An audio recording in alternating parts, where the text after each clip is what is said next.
Well, thank you everyone for joining us for today's webinar. We're going to give it one more minute and then we'll get started.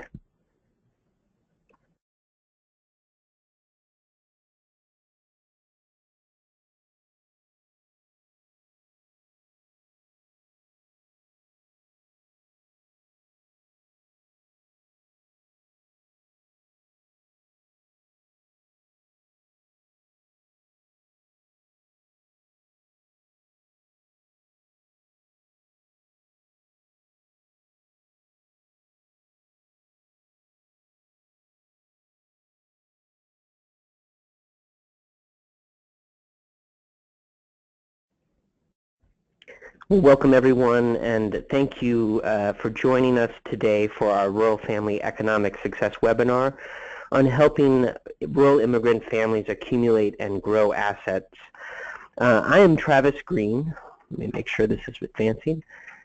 I am Travis Green, Program Manager here at the Aspen Institute Community Strategies Group, and I'm delighted to be co-facilitating today's webinar. This is the last webinar in a series on helping rural immigrant families get ahead, and those other conversations, the one on August 25th and the one on August 18th, were great, and you can get recordings of those webinars on our website, aspencsg.org. But before I go much further, I also want to acknowledge my colleague Elise Hernandez and her months of hard work in putting this webinar series together. She's not able to facilitate today, but we're very thankful for her contributions in putting this series together. As I mentioned, you can get our webinar recordings as well as learn more about our work at aspencsg.org. If you're in the DC area, we'd like to extend a special invitation to you to join us for a lunch event here at the Aspen offices on DuPont Circle on advancing rural immigrant families. That'll be on October 6th. So would love to see several of you there at that event. Also, we're on social media. Our Twitter account is @AspenCSG. We're tweeting about this series of webinars as well as rural immigrants in general using the hashtag #TheNewUs. So please join us in that conversation. And also, if you have a story about working with rural immigrants in your community, we'd love to hear those. So send those to us by email, csg@aspeninst.org. So some quick technical notes about participation. We've muted you to minimize feedback, but there's that handy questions box on your GoToWebinar console. Go ahead and type in any questions that you have there. If they're clarifying questions, we'll interrupt presenters and make sure that those get heard. And if you have kind of big questions, we'll save those a little bit later for the Q&A period at the end of each presentation. Also, please use that Q&A box if you're having any technical problems, can't hear things. My colleague Kristen Fire-Robin will try to respond to those as quickly as they come in. So why are we focusing on rural immigrants in the United States? Well, I think it's important to note that there are 1.6 million immigrants living in rural communities in the United States. They face unique challenges compared to their native-born neighbors, and as you'll see in a second, they are disproportionately working poor. Rural immigrants are a diverse group. They come from many countries. Compared to urban immigrants, far fewer rural immigrants come from Asian countries, and they're more likely to come from Mexico and from Europe. Rural immigrants are also less likely to be naturalized citizens, and that's something we'll hear about in today's webinar and how that affects their well-being. Rural immigrants, compared to their native-born neighbors, are more likely to be working age, so that makes them a critical part of rural economies in the United States.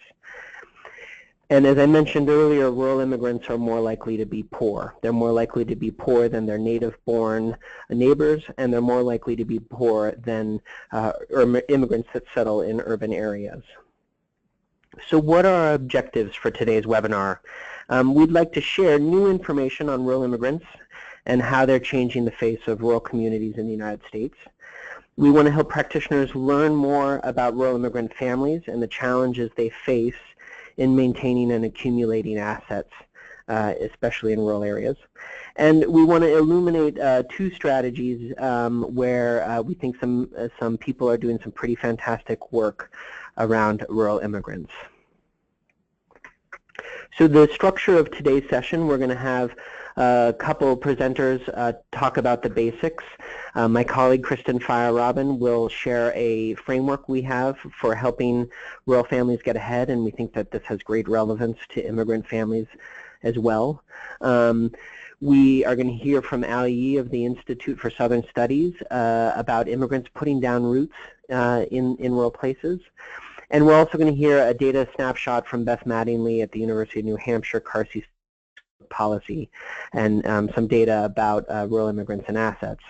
Then we'll hear two stories of what we say practitioners doing wonderful things. One from the One Napa Valley initiative in California, and I see that there are multiple people from this initiative that are on the call today, so we're excited that you all could join us. And then we're also going to hear from Jeremy Stremler at the Community Development Corporation of Brownsville in Texas. So next, I'll turn it over to my colleague, Kristen Fire-Robin, who's the Program Manager for Family Economic Success here at Aspen. Kristen, are you there? Yes, thanks, Travis. So good afternoon and good morning to everyone on the call. We're excited to have you join us for this third and final webinar in our series. Before we get to our guest presenters, I wanted to share the framework that our team, the Community Strategies Group, has been using for a number of years in our work with these, and that we're using to frame this webinar series. And that is our Rural Family Economic Success Framework, a framework to help rural families earn more, keep more of what they earn, and grow what they keep into assets. And there are a whole range of strategies that you can implement in each of these categories to help rural families get ahead. We talked about earn it strategies on our first webinar and keep it strategies on the second. So on today's webinar, we're focused on grow it strategies, and there are really two subcategories of grow it.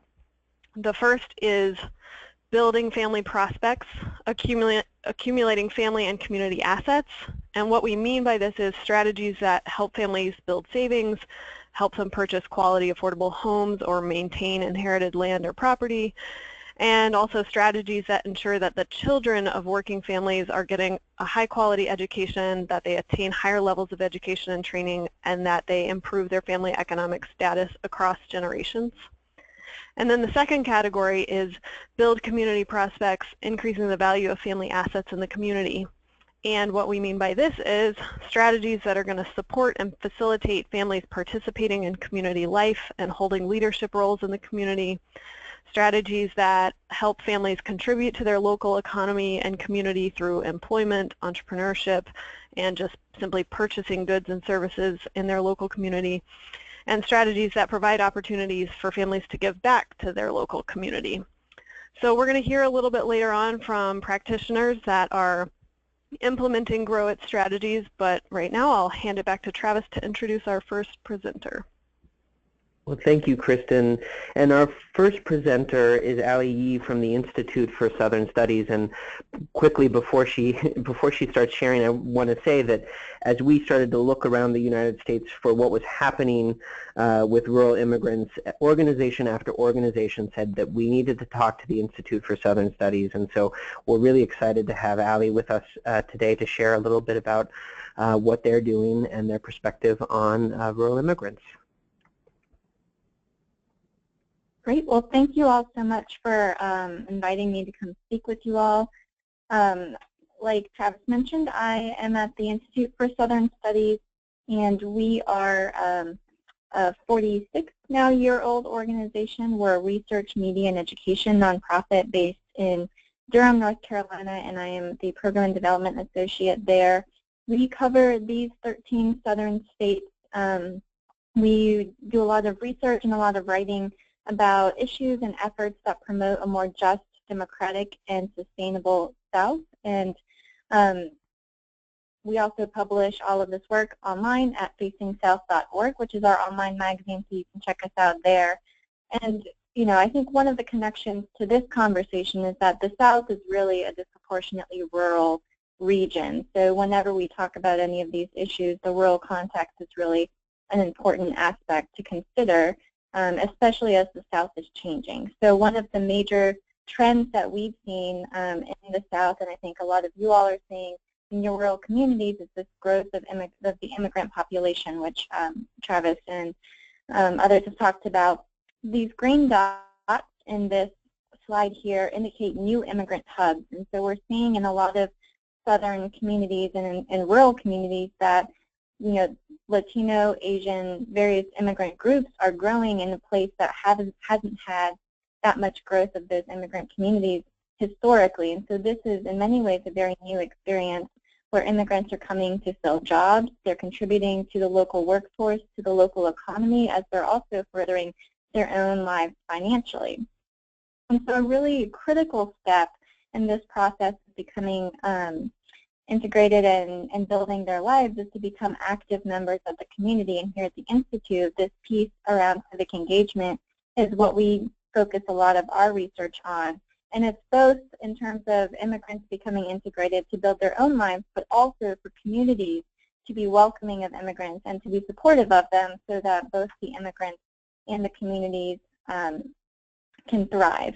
And I think that this is especially important in the context of the South and probably in a lot of places where this experience of immigration is very new, is that when folks are bringing new languages, new cultures, new religions to a community, especially a small community, that there's potential for anxiety or fear or backlash, which can really limit how much immigrants can further their lives in terms of maybe where they can open new businesses, where they can buy a home, whether their children can access higher education, and that really affects how communities as a whole can thrive. So one approach here that is shown, which emerged out of the South, is kind of this welcoming initiative, which and saw that in the South with this new trend that there was some of this fear and anxiety, that there was a need not only to support the immigrants in building their lives, but also to support the receiving communities, to be welcoming, to be supportive of these new neighbors. And so a couple examples of what this could look like are some neighbor-to-neighbor events, which I think we'll see in the next slide here.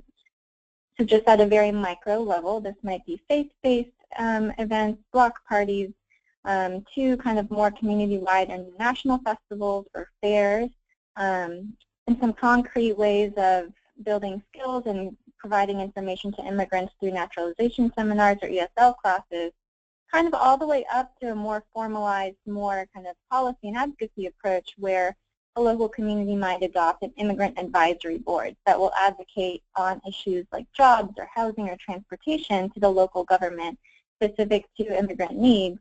And another way to kind of create this welcoming atmosphere is to have local leaders kind of have these public statements where they affirm the value of immigrants and what they bring to the community, not only economically, but in the socially and culturally to communities.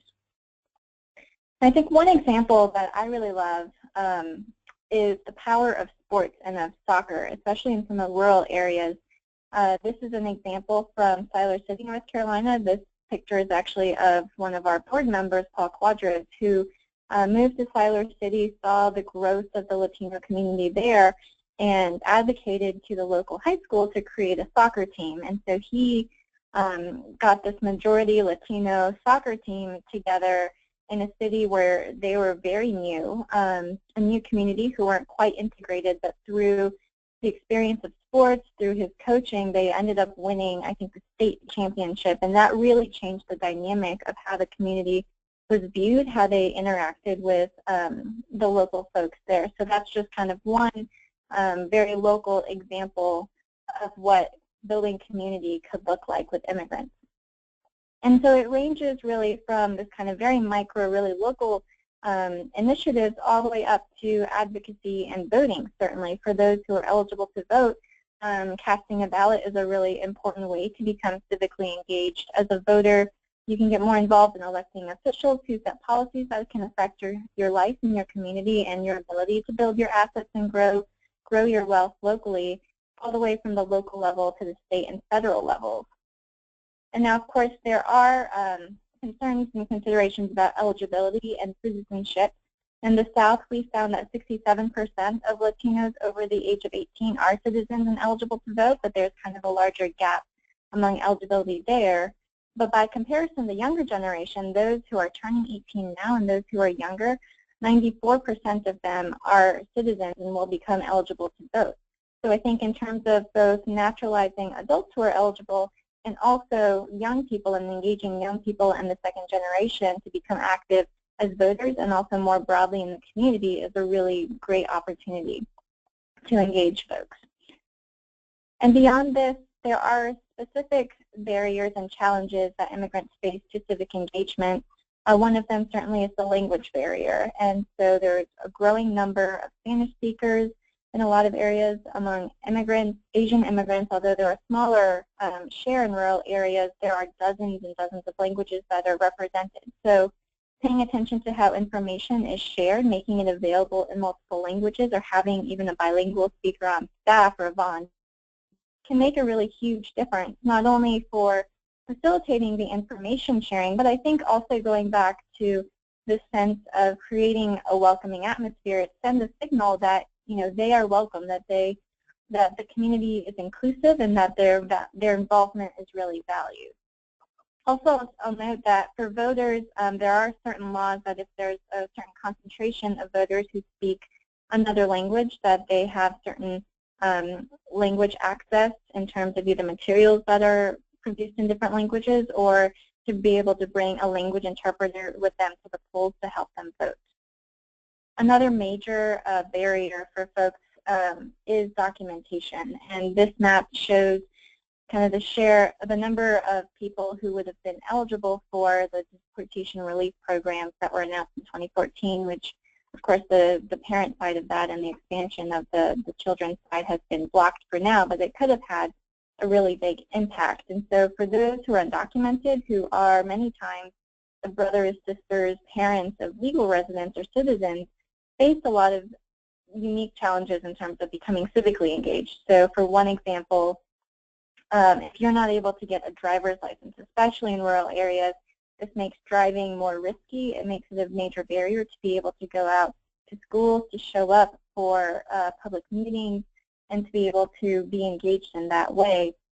And then for folks who are undocumented or even just know someone who's undocumented, they may be hesitant to get more involved for risk of exposing their status, so that may hinder them from meeting in their schools, engaging with local government, or engaging with law enforcement, which can again pull them back from engaging in the broader community. And I think this is especially important if the family breadwinner is undocumented and becomes exposed and is deported. That is a really major blow, not only emotionally for the family certainly, but also in just very practical ways in terms of their finances and for the family members who may be citizens or legal residents who are staying here. And one other impact that the status can have is for future generations and for families to think about building wealth into the future. So in most states, undocumented students aren't able to access in-state tuition to go to public colleges and universities, even if they've grown up most of their lives in the state, even if they are among the top of their class, college becomes out of reach. And so that's just one other barrier and challenge for families to be able to reach that next rung on the ladder to advance themselves. In some ways that where civic engagement can help change the ways that they are able to build their assets and to build up their family's lives. So that is kind of a quick overview of some of the issues that we've looked at, and I really appreciate the opportunity to be part of this conversation and considering how integrating immigrants in your communities helps them thrive and also helps the overall community thrive. Here's some of my information if you all have further questions and want to contact me, and I'll also be available in the Q&A in a little bit. So yeah, thank you very much, Allie. That was a great overview. And as Allie mentioned, if you do have questions that were prompted by her presentation, please go ahead and type those in. We will get to those in a quick moment. But before we do that, I want to invite Beth Mattingly to come on the line and share, as she has on the previous webinars, some data that her group at the Carsey School of Public Policy have put together on rural immigrants and how they're faring. And Beth and her colleague Andrew have been great partners on this. So Beth, are you there? I sure am. Thanks, Travis, and thank you for inviting me to participate in these webinars. They've certainly been interesting, and I'm learning more context about behind some of the numbers that I'm seeing in my own research. So I'm going to start with the first bar charts, and these show the year of entry by metropolitan status. So when did immigrants arrive in the United States? On the left-hand side, we see rural, on the right, urban. The big story here is that there's very little difference in recent years. A very similar share of immigrants arrived in rural and urban America since 1990. But when we look at 1970 and earlier, we see slightly more rural immigrants have been established in the United States for longer than in metropolitan America. So just to keep in mind that there is this slight difference in that, among rural immigrants, they're somewhat more likely to have arrived earlier. Next slide, please. Here, I want to refresh what Travis talked about earlier, because I'm going to talk not only about immigrant native-born, but also citizen, non-citizen immigrants for some of my slides. So I just want to remind you that in rural America, a smaller share, about 43% of immigrants, are citizens, whereas in urban it's closer to half. So there is this discrepancy that we see here with a higher share that are non-citizen in rural America. Next, we turn to educational attainment by nativity and metropolitan status here. And what you can see here is that there's little difference within rural in the most highly educated. So within rural, immigrant and native-born individuals are about as likely to have completed college. But at the lower ends of the education spectrum, we see much, much different.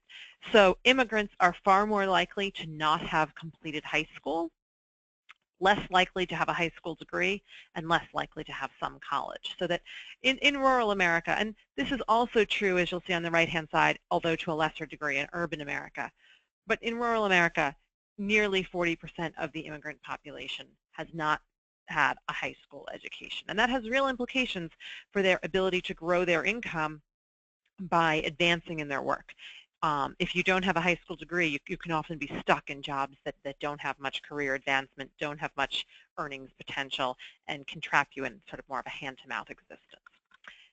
Next, I show educational attainment by citizenship, and to really highlight that this low education is, not surprisingly, concentrated among those who are not citizens. More than half in rural, almost 40% in urban America of non-citizens don't have a high school degree. And you see at the top a big discrepancy now between non-citizens and citizens. So among immigrants, those citizen immigrants are far more likely to have that college degree. And Travis, can we just flip back to the previous slide? Because among the native-born, only about 18% have a college degree. But among foreign-born citizens, it's 24% we see in that next slide. So the foreign-born citizens are the group most likely to have that higher education. So we do see this bifurcation by citizenship status.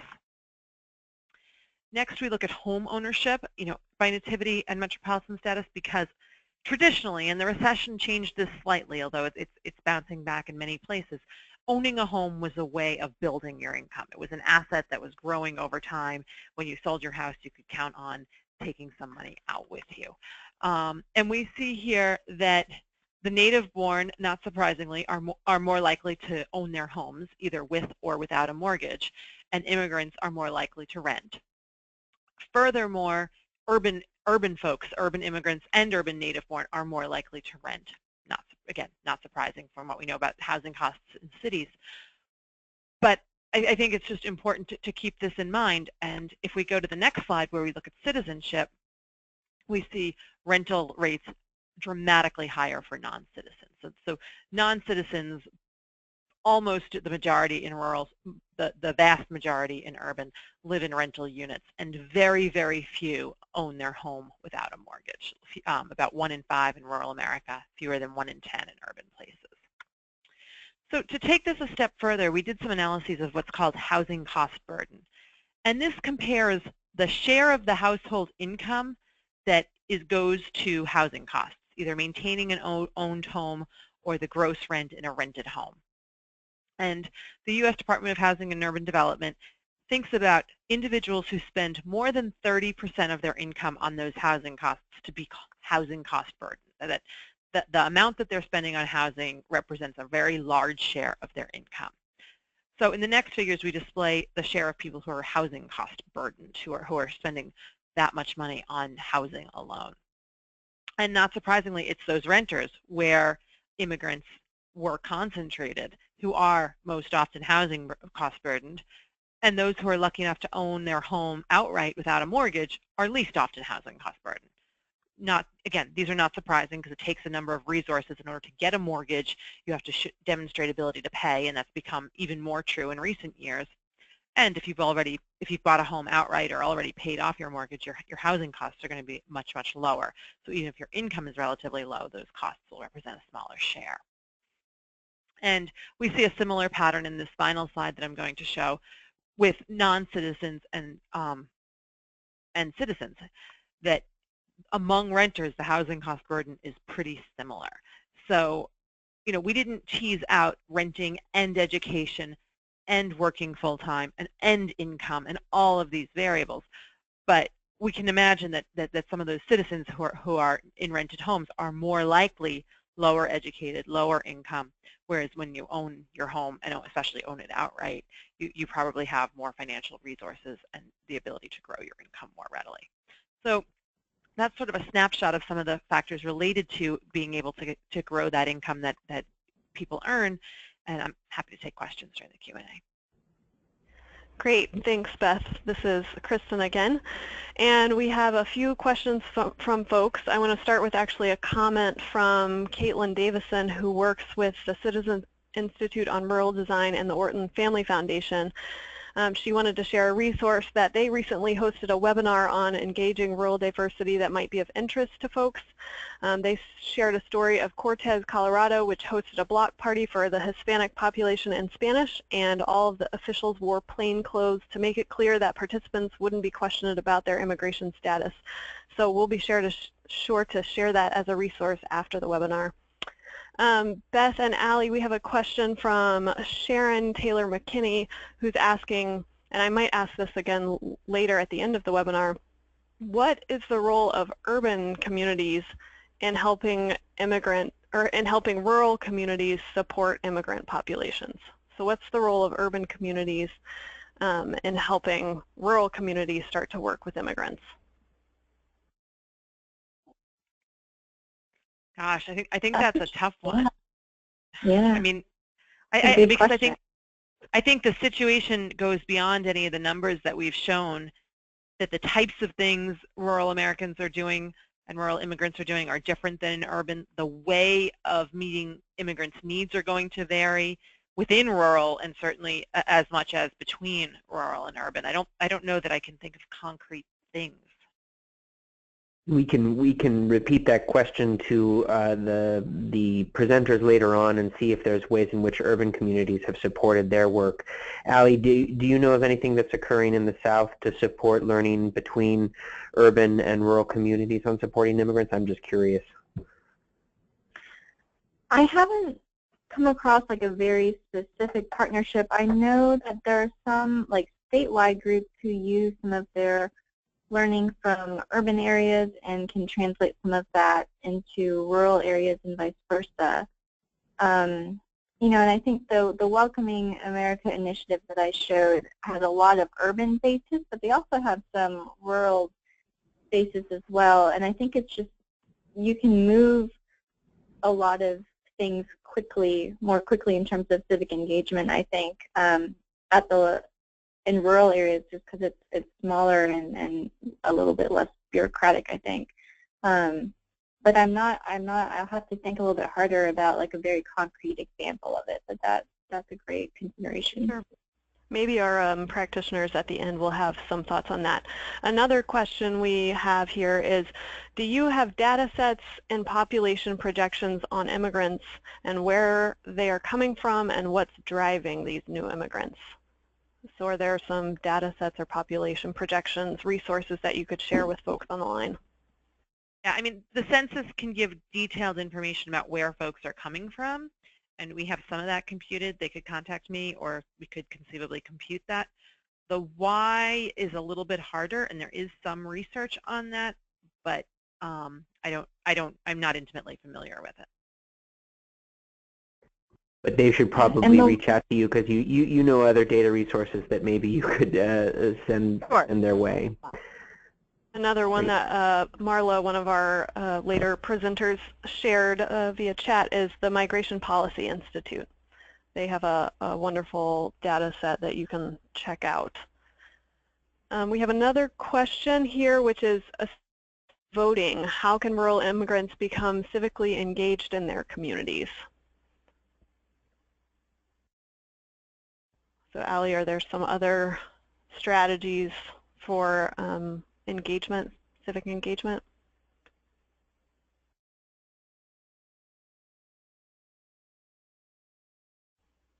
Ellie, I think you're on mute if you're saying something. Hello? Well, we'll come back to that question, and I think the and that question comes from Elise, the person who put together this webinar series. So I think certainly we'll hear some other civic engagement strategies when we hear from the folks at the One Napa Valley Initiative. Great. Well, I think I'm just looking at the last bit of questions. Ali mentioned Hispanics in her data. Does this include children of Hispanic immigrants? Yes. Okay. Just a good clarification there. Any other questions that we wanted to get to, Kristen? I think that's all I have for the moment. Great. Well, keep the questions coming because after the next session we'll have another 10 minutes or so for Q&A. Let us go on to, I would like to introduce Marla Toffel, who was somebody that our program knew about well before we started this engagement around rural immigrants. And the Napa Valley Community Foundation has really played a role in bringing together a set of nonprofits in the Napa Valley around advancing rural immigrant families. And she'll be the first to tell you that she's one player in a group that's moving the story forward, and several others are hopefully listening in on the call.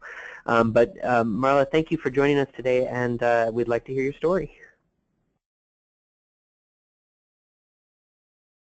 Be here today. Thank you all for being here today. I am here to tell you the story of One Napa Valley, which is the Community Foundation's initiative to create new citizens and strengthen our community. Before I dive in, though, a big thank you to Aspen Institute, in particular Janet Topolsky, who's been a champion of our work from the get-go. Thanks again, Travis, Kristen, and Elise, for your help putting this together. And a very special Napa-style shout-out to my colleagues on the call from On the Move McPherson Family Resource Center. McPherson is a founding partner of One Napa Valley, and their work has been amazing and really key to the success of the initiative. Also a special shout-out to my colleagues at GSER, Grantmakers Concerned with Immigrants and Refugees, who are on this call. Without their work, we would not be here today. So let's dive in, everybody. I wanted to start by telling you just a little bit about Napa Valley. Our county's total population is about 136,000, and this map shows you 4 of the 5 municipalities.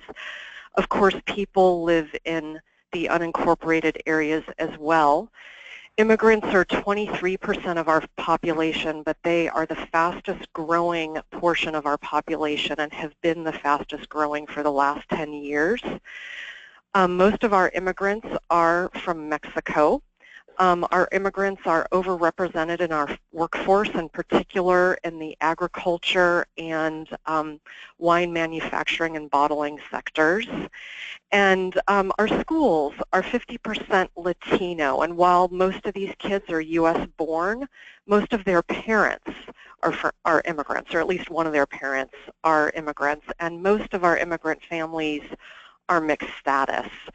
Our economy is high-end viticulture and hospitality, while the size of our municipalities vary greatly. Napa is the county seat and the largest with 75,000 people.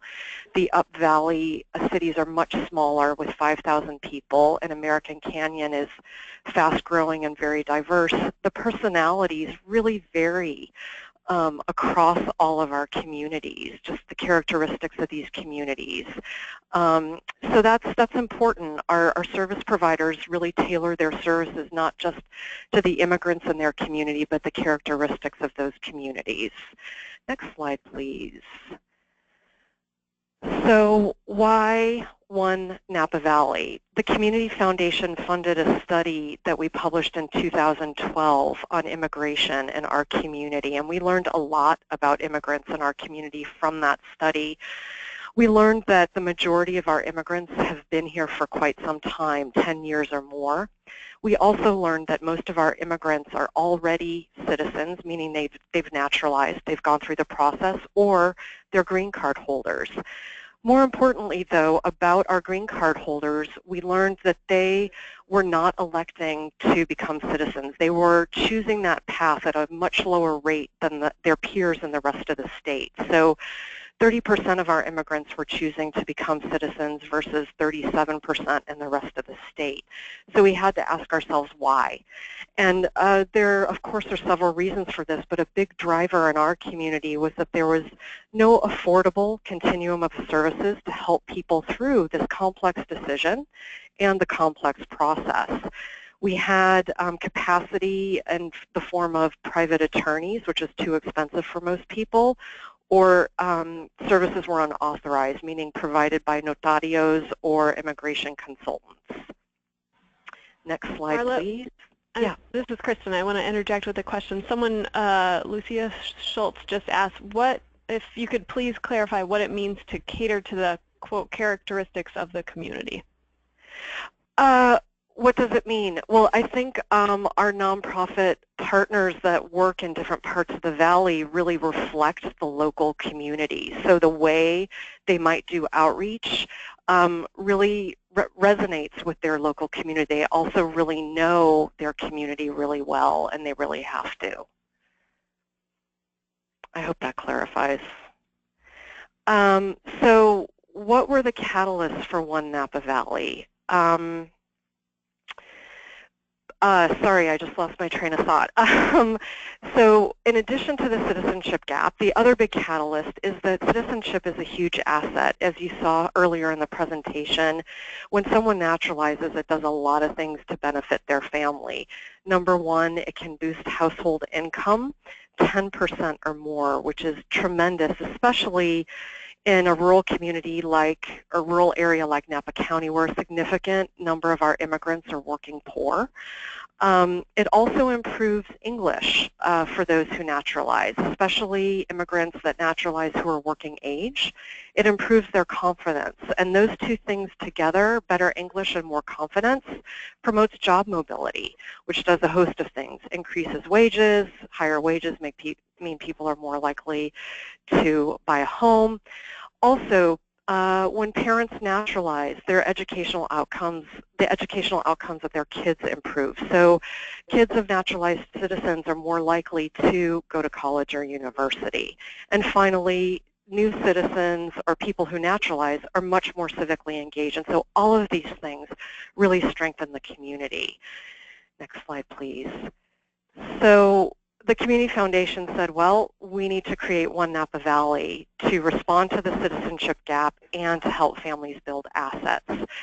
So the Community Foundation built a framework, a logic model for this work, and then invited 4 nonprofit partners to the table, and these nonprofit partners together act as the direct service arm for One Napa Valley.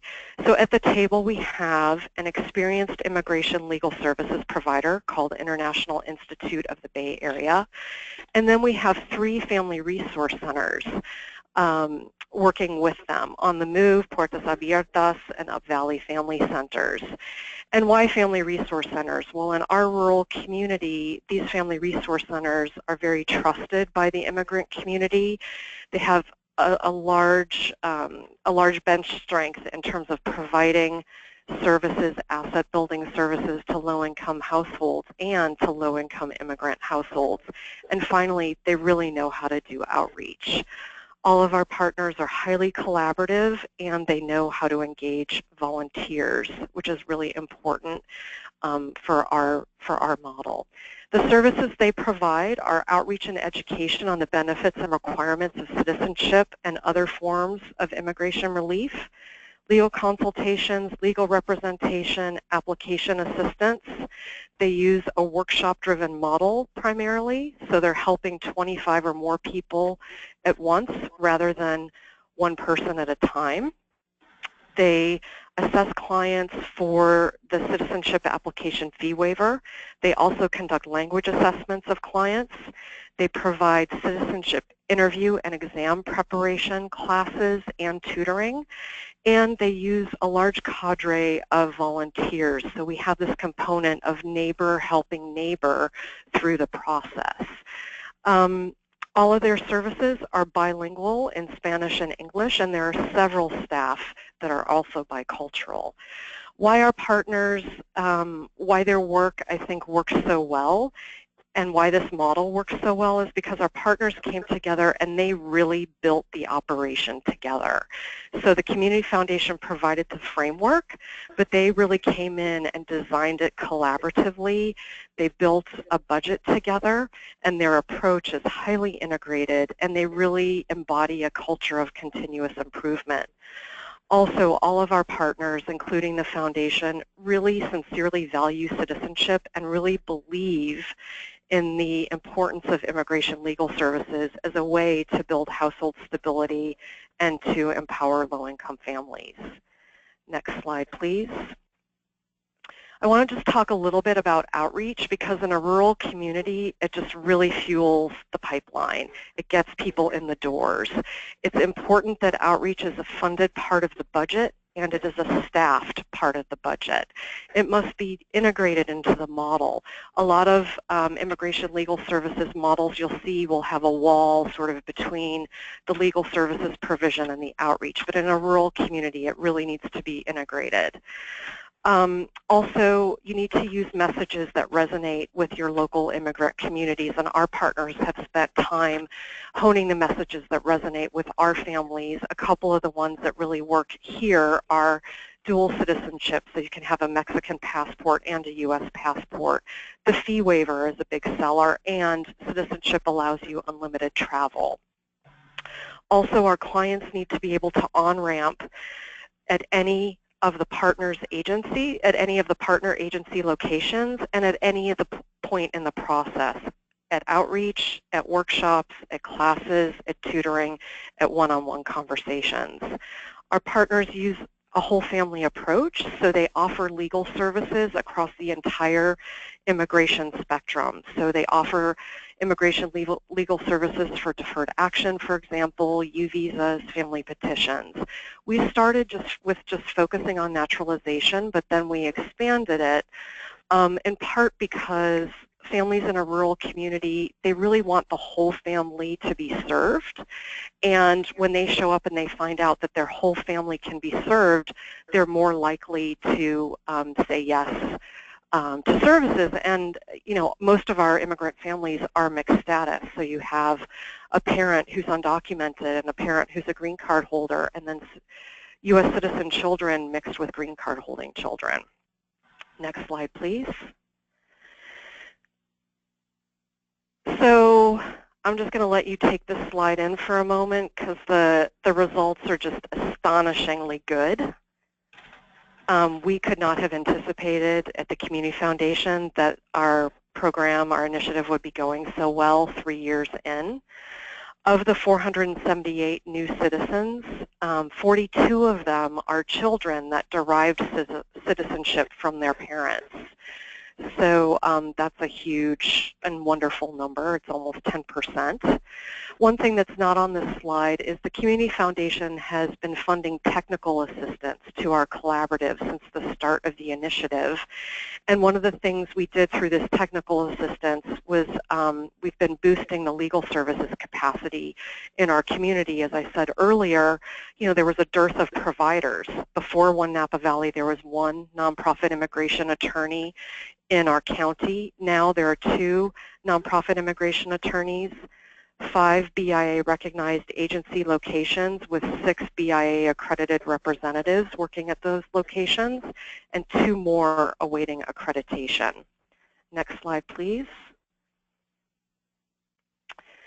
So this, you can see our partners' budget for year 4 of their work, and you'll see that Community Foundation, which is the orange slice of the pie, our grants are 42% of their revenue this year, and they're getting revenue from a multitude, a variety of sources, including application fee revenue, or not application fee revenue, sorry, service fee revenue.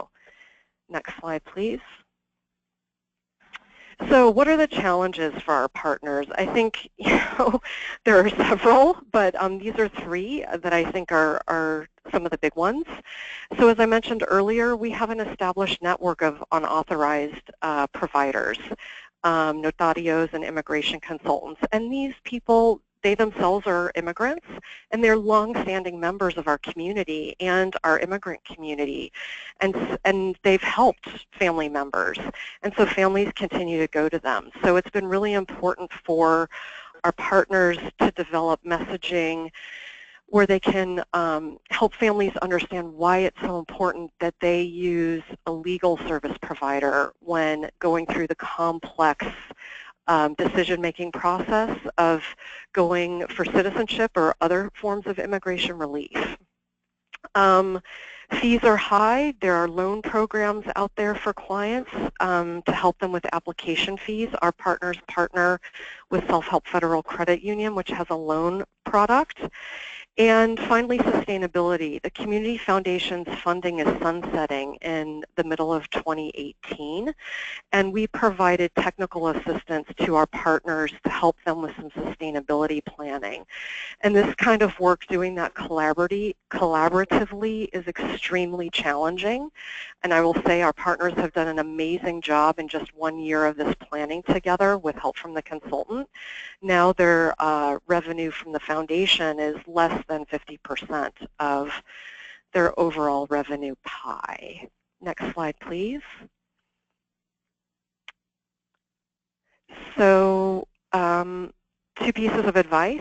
If you were going to launch a citizenship initiative in your rural community, 2 things I would tell you. Allow clients to on-ramp to your services at any location and at any point along your service continuum. Second, run your outreach program like a campaign. It not only gets the word out about your services, it's really a key tool to informing and empowering immigrants about their rights and the requirements of citizenship and other forms of immigration relief.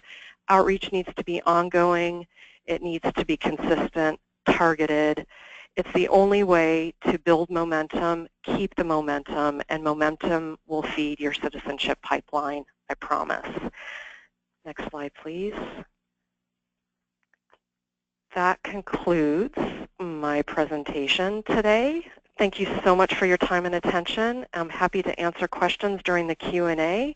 I realize my contact information is not, I did not include that, but I know Travis and team can connect you with me if you have any questions for me or want me to connect you to any of my partner agencies. Well, thank you, Marla. That was great. And go ahead and type in your questions. There was one clarifying question quickly during your presentation, the WOM under outreach. What did WOM stand for? Word of mouth. W-O-M. Word of mouth. Okay, great. And to the question that was asked during the first part of the presentation, are there any ways in which urban communities are supporting you in this work, or supporting your partners, I should say, in this work? Yes. Well, it's important to note that International Institute of the Bay Area, our legal services provider and actually the lead agency of our collaborative, they are actually based in a more urban setting. They work in San Francisco and they work in the East Bay and Oakland, but they also work in some semi-rural communities and rural communities. And so they're a voice at the table that has urban experience and rural experience. We also sit at a table of funders. The Community Foundation sits at a funder table sponsored by grant makers concerned with immigrants and refugees. It's a California table of funders, and there are urban providers and rural providers at that table. And so we share information as well. Great. And yes, so please go ahead and type in any questions that you have for Marla. I was wondering if you could share one more thing about your story. You're not an immigrant organization. How did your organization come to decide that this was important for you to do as a community foundation serving a rural area? Yeah, so, we had seen what was happening in our own community, this transformation of our schools and, our community, and really sort of this bifurcation between the Anglo residents here and the Latino residents. So that had been going on for a while here, and then we saw what happened in Arizona with SB 1070. And our board said, you know what, we don't want this to happen here. No one's talking about immigration. No one's talking about the value of immigrants in our community. Let's do some research and see what that says and decide what way. So we have a couple of questions from folks in the audience. From Victoria, she's asking, how did you recruit bilingual volunteers to help with outreach efforts? Our partners do that and continue to do it, and they have gone to churches and other houses of worship that often have people in their congregations who are really interested in giving back, and recruited people there. They went to businesses, service clubs, recruited people there. They went to friends and neighbors, recruited people there, and now our volunteers also help with the recruiting, because volunteers are really great at recruiting their friends, colleagues, and family members to jump on the bandwagon. Great. And we have another question here from Althea. Since the Community Foundation is sunsetting this project, do you anticipate that the capacity has been built to maintain the project without your support? Well, that's a great question. I think that story is still being written. And, our partners continue to go through the sustainability planning process.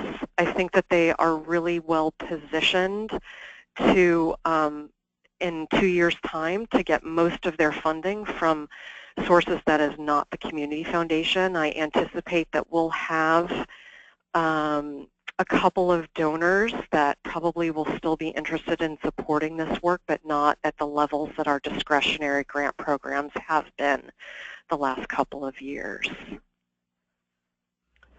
Great. And a question from Robert. Regarding your success slide, have you all explored why there's a significant drop-off between those who express interest and those that do become citizens? Because it seems like there's quite a drop-off. So do you know why that's happening? Yeah, I will say that on that slide that some of those numbers, so the application numbers, if you look at the application numbers to the new citizen numbers, there's not a big drop-off there. Well, the drop-off is explained by it takes people time to go through the process. So it can take 6 to 9 months once people submit an application for that application for them to get to their interview and their exam. In terms of the consultations to applications, that consultation number is actually a combination of citizenship applications and consultations for other legal services, though citizenship consultations are, I think, like 1,800 out of the 2,200. And so why the drop-off? People decide, oh, I can't afford it right now. my English isn't good enough, so they hop onto a class, and that could take a couple of years, or they decide I'm not ready, or we find out they're not eligible. Got it. So it could be a number of reasons. Mm-hmm. So we have, go ahead, Travis. I was going to ask another question, but Kristen, was there another question you had? I was going to go back to Elise's question from earlier, which is, aside from voting, how can rural immigrants become civically engaged in their communities? So are there other opportunities, either before or after they've become citizens, that immigrants are in leadership positions, or what kind of opportunities are there for folks to be engaged in Napa Valley? I think there are a host of opportunities, and my partners know a lot more about this than I do. But I will say that people get involved in their schools. So a lot of times parents, before they became a citizen, weren't necessarily involved in their school. Some folks get more involved in their neighborhood. Others, once they become citizens, of course, they can, start getting certain kinds of jobs, or really putting themselves out there if they want to start running for office, which I know sounds very ambitious, but we've certainly had immigrants in our community step up and want to take on leadership positions. I would say, other immigrants that have gone through our program and become citizens often start by volunteering in our program and helping other people, and they'll go on the speaking circuit and talk at businesses and at church halls about the program and so forth. So a variety of touch points. I think our community has a lot of work to do in terms of getting electeds at the local and county level that represent the population. I think our Board of Soups, we have one Latino member. Our Napa City Council, no. I think the Calistoga City Council has a Latino on council, and I think that that's it. And it looks American like Canyon might as well. Looks like one of your partners jumped in to say that new citizens are also volunteering in the workshops and sharing their stories with each other to others who are going to become citizens. So that's exciting that they're sharing their experience. Yeah, I mean, our partners are really engaging the newly minted citizens in becoming ambassadors for the work, because when people are debating, can I do this? Do I have it in me? When they talk to someone who's done it, they believe that they can too. So not a clarifying question, kind of a big question as we get Jeremy ready to cover his story. I'd be curious, in what way do you think that this engagement, I mean, there's a lot of rural organizations on this webinar who are kind of thinking of going this direction. How has it changed your organization doing this kind of work? I know you're saying that you're going to sunset your participation in the coming months on this, but what will you be doing differently from this point on because of this effort? As a foundation, I mean, I think the answer is different for a foundation, a grant-making foundation, than it would be for a nonprofit that's providing direct service. I think, for our board, it's really transformed how they think about the community. And I think their conversations are more inclusive. I think that when they consider other pieces of work, initiative-type work that the foundation can do, they look at it through an immigrant lens as well. And that's pretty significant. I mean, we're a really small community foundation. We give away $1 million in discretionary funding a year and about another $2 to $3 million in donor-directed funds every year. So we don't have a lot of discretionary money at our disposal. So, our board is a mix of people, and there's some good Latino representation, but I think those conversations are much more present and available in the boardroom. I think certainly for staff, seeing that we can design an initiative and rally nonprofit partners, our donors, and other funders to support some big change in our community. It gives us the confidence to feel like we can do this again in another area of work. Well, thank you so much for sharing, and we're going to move on now to hearing from our final presenter, Jeremy Stremler from the Community Development Corporation of Brownsville. And when I first met Jeremy's colleague, Nick, in Brownsville, Texas, the way he described the part of Texas that they work in is it's the part of the state that the weather people stand in front of while they talk about the rest of the country. A third of Mexico is above them there in Brownsville, Texas. And I think the other thing that they would say is that you can't do work in our community without working with immigrants. So I'm really excited that they're here to share their work. And although Brownsville is a city, you'll see that they serve a lot of rural areas in the Rio Grande Valley. So Jeremy, are you there? Yes, I'm here. Thank you for having me. So just to give you everyone a reference of what Travis is talking about, we are in Brownsville, which is right across the Rio Grande from Matamoros. And the valley is a very interesting place. As we go on to the next slide, you'll see that, of our financial demographics by area median income, we work in a location that is not only rural but also very low income.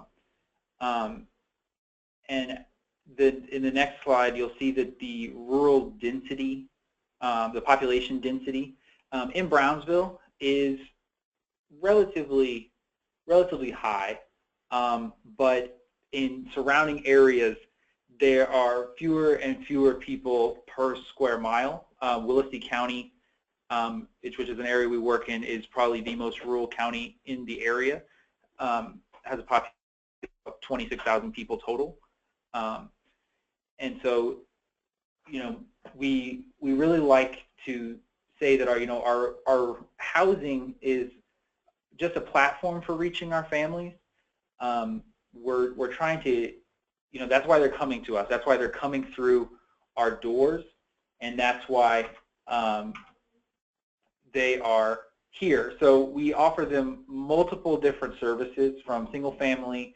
We have a financial capability program called La Puerta, which is the door in Spanish. We offer rental housing. We do operate a multi-bank CDFI here in the Valley. We have a youth school, which is for students who have dropped out of high school and are seeking their GED, and we also provide them with construction skills. And we participate in a lot of community equity work throughout the Valley with local organizations and the university and others. Our first piece, I guess, when anybody comes through the door here in Brownsville, whether they are from a rural area or not, they are plugged into our La Puerta program, which is our Center for Financial Empowerment. Everybody that comes in has the opportunity to receive housing counseling, one-on-one financial coaching, foreclosure counseling if they're in a mortgage or something, and for whatever reason their mortgage company is threatening to foreclose, they can come to our counselor. Our counselors can negotiate with those companies to see if they can put that off. We do operate a VITA tax site every spring to do free income tax preparation for all of our clients and the community. We host multiple financial education seminars for anybody in the community. Where we currently operate with the local workforce. We go to a couple of our multifamily developments, one of which is in a rural area that is serving rural families, and really bring people from all over the Tri-County area to give these presentations for. We also help families with Affordable Care Act counseling and coaching, and refer them to the correct locations in the county where they can sign up for Affordable Care Act insurance. And then also we, of course, help students with FAFSA and filling out the application. As well So then in our single family development and lending, our primary purpose is building homes for families. We build on average somewhere between 150 and 180 homes a year. That is including new construction, reconstruction, and helping families find a house on the open market. And we provide these gap services to low-income families throughout the entire home buying process. Throughout the whole process, they're in the La Puerta program. They're talking about their budgets, their savings, their credit, what they need to do to be able to own a home and maintain that home both financially and physically, and so that their families can be in a better living situation they currently are in. So we build new homes in subdivisions. We have 3 rural subdivisions that are outside of city limits. They are in county jurisdiction, in each of which has anywhere from 40 to 80 lots with homes. Some are still open lots and still for sale, and many have been built on. We also do a range of mortgage lending for families with documentation and families without documentation. With documentation is FHA loans, USDA 502 direct loans. Without documentation, but whether it's with a ITIN number or things of that nature, we partner with the multi-bank, which we manage, to provide a CASA loan, which allows for a lower credit score, and a new product that we are going to be offering for a new housing product that we're also going to be offering is the Mi Casita loan, and that will grow with families as their home grows. We are trying to work on a product specifically for ITIN. Like previous presenter mentioned, a lot of families have mixed status. So they can come in and one parent has documentation, the other one is undocumented, and so it creates a juggling act of trying to figure out what is available for those families. And then coming to loan servicing, we feel like it's one of the most important things we do. We directly service the CASA and Mi Casita loans ourselves. We do not sell them to another financial institution. And this is important because a lot of the families in rural areas that these loans are directed at, many of them are migrant farm workers or are very low income individuals. And so some families, they might be gone for 3 months at a time working somewhere else during the summer, and then they'll come back and they'll pay for the next 3 months. So some of them might only pay 4 times a year. Some of them come in, but since we are servicing the loan, we understand the families, we know who they are, we know what their ability to pay is. So just because someone is a month or 2 behind does not mean that they're not paying. It's just that, they hit a rough patch and weren't able to pay 1 month, but we're not going to make them pay back that next month and then pay back the current month. It's just a continuing servicing of the loan, and that really goes a long way. Jeremy, I just want to clarify here. The reason why you have these different systems is because if you're undocumented, you are not eligible for these traditional loan products that help low-income families get into homes, particularly in rural areas like the FHA loan and the USDA 502 direct. That's the difference here, right? Correct. And ITIN is a way that you can get a tax number as an undocumented resident in the United States and potentially get a loan, and that's what you guys are working on. Correct. Okay, thank you. And then of course, all of our lending also comes with down payment assistance and closing costs, depending on income that is mostly for families with documentation, because much of that money comes from the state or the federal government through HUD. Then all of our services are based on this idea that choice empowers. So we work with a local nonprofit design and architecture firm called BC Workshop, Building Communities Workshop. And every single family, no matter what program they're entering through, no matter what their immigration status or financial income, they sit down with the architect one-on-one and design their home. They of course pick from a base product, you know, I would say some families do come in and say, this is how I want my home to look, and that's, you know, where it is. But they start from a base product, and then based on the questions the architects and the designers ask them, they determine, you know, is it better for your family to have larger bedrooms and a smaller living space, a larger kitchen and smaller bathrooms, a larger bathroom and a smaller living room, and things of that nature. And they pick everything from the colors to the flooring, to the countertops, to what the cabinets look like, and everything in between. And it really gives families ownership of their house and gives them the opportunity to really be invested in the project and what's going on. And that also promotes, you know, a higher rate of, you know, less foreclosure. We haven't foreclosed on a house in, I don't know, 20 years, but it really gives families a sense of pride and ownership because they participated at every step in the process in building their home. And now a lot of our rural work is focused in colonias, which are unincorporated, I guess, subdivision. I don't want to call it subdivision, but it's not really a subdivision, but it's an unincorporated area that has been developed by somebody. Most of the traditional colonias were developed about 50 to 60 years ago because immigrants moved into the area and were not allowed to or unable to afford things in the city. And so the developers basically took these giant open fields that they owned, divided them, and said, you can own this 1/4 of an acre right here, but if you want water, sewer, electricity, roads, anything like that, you're going to have to figure it out. I'm just selling you this little piece of land. And so many of them lacked the basic resources that we would see in a city or in other parts of the country. Many didn't have roads, electricity, running water, sewage, or anything like that. In Cameron County, where we mostly work, the county about 20 years ago really, you know, stepped up to the plate, got money from the state, and built roads, sewer systems, and water systems, and provided electricity to probably about 98% of all the colonies in Cameron County. Some of them are just 1 or 2 houses, so they're not really a full subdivision.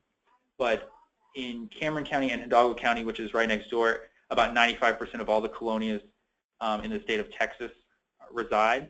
And in Hidalgo County, there are still many that do not have those basic resources. And none of them have rules on how structures can be built. The county does have, you know, certain building codes, but a lot of it is just based on what the minimum square footage of a new home that a developer builds can be. If somebody goes out and puts their trailer on it and then decides to build a cinder block structure off the side of it, that's their own prerogative. And in the colonias, there's roughly 77 to 80% home ownership rate. And I point this out because a lot of people in a lot of different lines of funders or others come to us and say, well, why do these people own homes? They don't make enough money, and where they live is, you know, deplorable. It's substandard living. People are, you know, coming in, they have holes in their walls, their ceilings, their floors. And, you know, we like to tell people, well, you know what, it's not a matter of should they, they do own a home.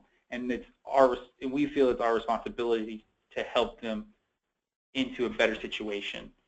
And many of our clients are extremely low income. The area median family income for a family of 4 in our area is roughly $36,000 a year. And many of our clients fall well below that, as you can see. And like I said, many homes in the colonias are really built piece by piece, and, you know, year by year as someone, you know, has a child or can afford to build a new wing onto their home. And so that's what brought us to this idea of Mi Casita. It's a home that's going to grow with a family, and it's for families who are unable to go out. You know, they come in, they go through all the whole process, they become eligible to purchase a home, and it turns out, you know what, you only qualify to purchase a $50,000 house. And if you're in Brownsville and you go out to the market and you look for a $50,000 house, it's not going to be any better than probably what they're coming from. So this is our idea to be able to take this single structure, a core, if you will. It's about 600 square feet. They start out with that. It has a bedroom, a living space, a kitchenette, and a bathroom. And they stay in our La Puerta program. They go over their finances with a counselor, and after they purchase the core and they live in it for roughly a year, their finances improve. You know, they're in their job for another year. They've saved more money for a down payment. They build an addition, a phase 2. Maybe they add a bedroom, or they could, and then they go another year and they're saving, and and so the house is growing with them, and it's a culturally relevant system that we're trying to create here, because many of these families are they're in colonias. They've already built whatever they owned before in the same sense. So it's not something that's new to them, and it's also in a manner that they can afford and be able to get into safe, affordable, and healthy housing. It'll be constructed by a developer, which is us, that really has a strong track record of providing housing for the area. And so when they get to the end, after 4 years or so, the house is complete. They have a 900 to 1,100 square foot home that they have built in the same fashion that they are used to and is culturally relevant for them going forward. Then we also do rural multifamily developments. We have our one in Harlingen. This one is not rural, but we do have one we just is under construction for an 80-unit multifamily cottage-style community that is a tax credit project in Raymondville, which is in Willacy County, which is extremely rural. Our approach to multifamily is that people live in these small cottages, and it's building towards home ownership. And some of our key results that we've had over the last 10, 20 years and recently, we are improving people's credit scores. People are coming through. Their average credit score is well below 600 of all the clients we see, and there's a decent percentage of them that have no credit, which is not a bad thing, because it's easier to start credit than to fix credit.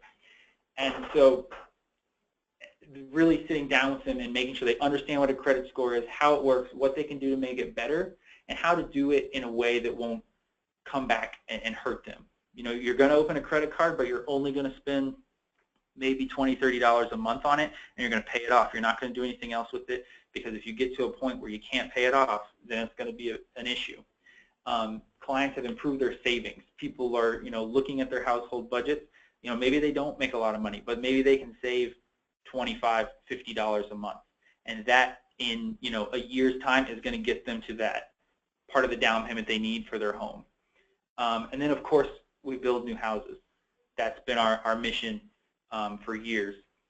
And then some of the challenges that we face, like we mentioned before, is the I-10 lending. We're trying to find a way that we can really be efficient at doing that and offer a product that we can reach out to more people, not just necessarily rural immigrants, but anybody. And figuring out a way that we could do maybe like DACA loans and things like that. And then a big challenge is keeping clients engaged. A lot of people come through our doors. They meet with the counselors, but then the process is so long. They come in and they realize their credit score is 500, and it's going to take a solid 6 to 12 months to get their credit score high enough and save enough money to start that. And so one of our issues is keeping people coming back. And really when they meet with that counselor for the first time, it's showing them that they do have an option, they do have a plan, they can create a plan, and they can reach their goal that will keep them coming back. And we're hoping to start new programs soon where we'll have a community health worker that's also trained as a financial coach that will go out to our existing communities and try to get people re-engaged in the post-purchase counseling option. And now, this next one, disasters are a big challenge. We live in an area that's prone to natural disasters with hurricanes and flooding. Now, the point under it was 800 homes given away. That does sound like a good thing, and it is a good thing. It's a wonderful thing that after Hurricane Dolly, roughly 800 homes were given away through the ability of HUD and FEMA funding to build those homes. But now it's created a problem. People show up and they expect to have a free home in their rural area. And it creates an issue for us because there is no money to give out free homes anymore. So it's really trying to get people to understand that while we have grants that can cover a lot of the cost of a new home, there is some financial responsibility that has to be taken on by the resident to be able to get that new home. And it's creating an issue. And then combating predatory lending in a rural area or urban, in everywhere we work, it's very prevalent in Texas. Payday lending is a big issue, and there are roughly 27 payday lenders within 2 blocks of our own office. And many of our clients that come in have multiple loans out, and they're not always for themselves. You know, sometimes, you know, parents have given their taken out loans for their children because they feel like they owe that to their children for different reasons. And so our best advice is to really build trust with you know, the immigrant and rural populations, because that's what a lot of it's built on. You know, we wouldn't be able to give people, you know, this financial information, this very personal information that we're receiving from them and working on them with if they didn't trust us. If they didn't see that we've done good things for their neighbors and for their friends, then, you know, they wouldn't keep coming back. And then we, you know, really like to say that we walk side by side with our clients. You know, we have a real estate company and we're a buyer's agent. So if a family comes in and we can't help them with a new construction, we can maybe help them through the home buying process in another way. And so it's really just being there with them, not to, you know, carry them through it or, you know, coddle them in any way, but to say, you know what, if you have a question, if you have a problem, we're always going to be here to answer your question. We're always going to be able to help you with it. And so really being able to show clients that is huge. And then, of course, don't be afraid to partner. A lot of organizations we meet locally and other places are afraid to partner because they're afraid that, you know, us or whoever they partner with is maybe going to steal their funding. And it's more of a, you know, you got to come together and you got to partner to be able to do more and to help more people. You know, we wouldn't be able to reach the amount of people we are now if we did not partner with BC Workshop to change up our design. So Jeremy, I want to make sure that we have time for some questions, and one has already come in, and I'm going to put your last 2 slides with the pictures of the type of transformation your organization has helped families go through in the Rio Grande Valley. One of the first question already came in, and please everyone submit any questions you have for Jeremy, help dig into some of the details of his story.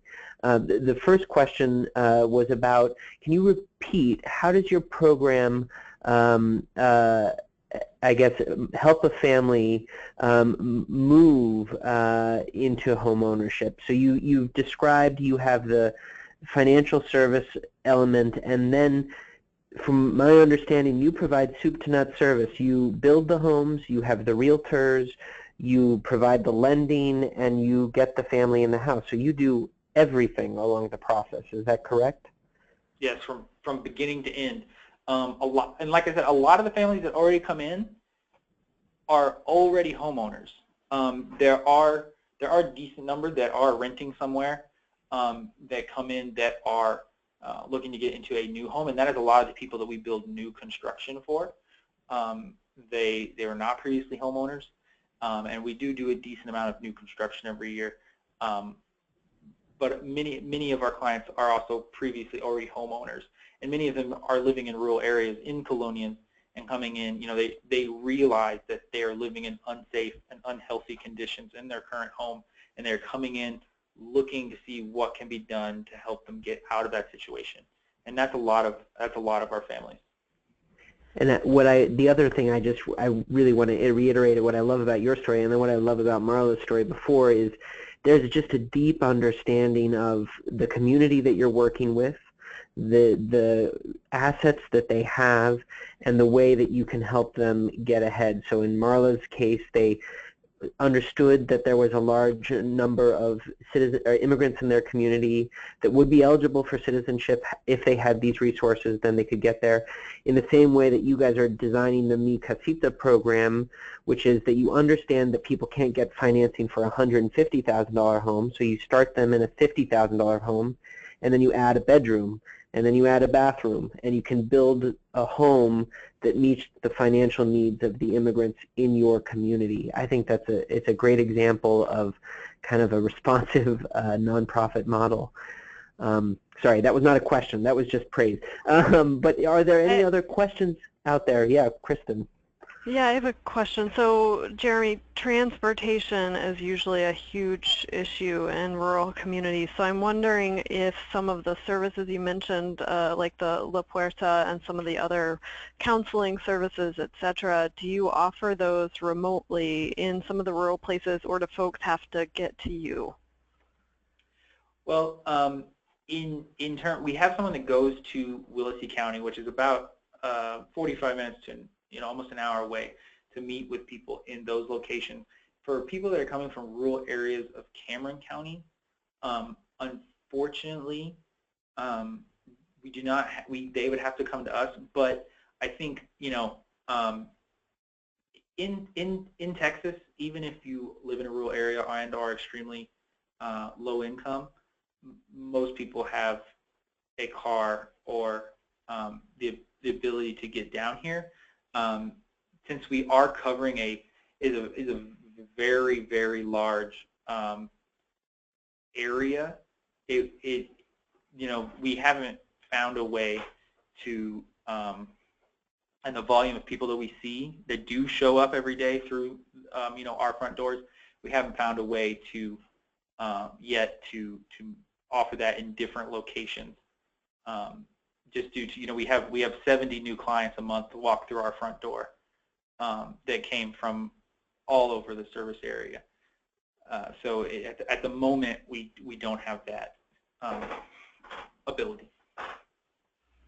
Thanks. We have a moment more for another question for Jeremy, or if you have a question that was brought on by some of the other presenters, go ahead and type that in. Jeremy, I wanted to ask you one more question, which was the question that was posed at the very beginning. As an organization that bridges both rural and urban areas, do you have a sense of kind of what are the ways in which folks that work in urban communities can and need to support the rural communities in your area? Is there an example that comes to mind with that question? Nothing a specific story or anything like that in particular, but it's definitely something that being an organization that does that, the value is always there, because these families who are living in the rural areas, they're not working in the rural areas here. They're coming into, urban, more urban places to go to work and to do business. So in a sense, from our perspective, it's in our best interest to assist them and to educate our more urban communities about the issues in colonias and other things, because these are people that are coming and going to the stores in Brownsville and Harlingen and other cities that are around. So in a sense, they are all of our residents, even if they're not living in the city. Great. And I guess the last question before we need to wrap up is: are any of the programs working in entrepreneurship? So are you working, Jeremy? Does your program work in entrepreneurship with the immigrant communities that you're kind of getting ready for homeownership? Currently, we don't have any specific, entrepreneurs like smaller lending to small business owners or anything like that. But it's definitely something that we see. We have a lot of clients who, you know, when they do design their home, they design it in a certain way because maybe they, you know, maybe they make, you know, food that they sell in their neighborhood or in their community and things like that. So there's a lot of informal small business, and a lot of people are designing their homes or making those decisions based on that. So it's, but there's not anything in particular right now that we do such as small dollar lending to small businesses and things like that. And Sharon, it's a good question, and we've certainly, in preparing for this webinar series, have come across a number of entrepreneurship stories in rural places working with immigrants. So I think if you want to be in touch with us, we can send you those stories and those examples if that's something you're interested in. So Jeremy, thank you so much. It was great having you with us. And thank you to everyone for joining us for this final webinar of helping rural immigrants get ahead in the United States. Thank you to the Annie E. Casey Foundation for their continued support of the Rural Family Economic Success Network and this webinar series. I'd also like to thank my colleagues Janet and Kristen, and of course Elise, who worked long and hard to put this together. We occasionally offer webinars, and we also have events, and you can find out about those at our website, aspencsg.org. And as a reminder, if you're in the DC area, please come join us for lunch. We'd love to have you over on October 6th to talk about advancing rural immigrants. As a reminder, also, please share what you're thinking on social media. We'd like to see rural practitioners talking together about supporting rural immigrant families. There's a hashtag, #TheNewUs, and we will retweet your tweets if you do. And then also, please tell us about your work in rural communities and with rural immigrants by emailing us at csg@aspeninst.org. This has been a pleasure. Thank you all for joining us, and hopefully we'll see some of you on October 6th. And if you can't be here on October 6th, I should say, you can watch a live stream of the video from that event, so you can register for that as well on our website. So thank you so much, and everybody have a safe and joyful Labor Day weekend. Thank you.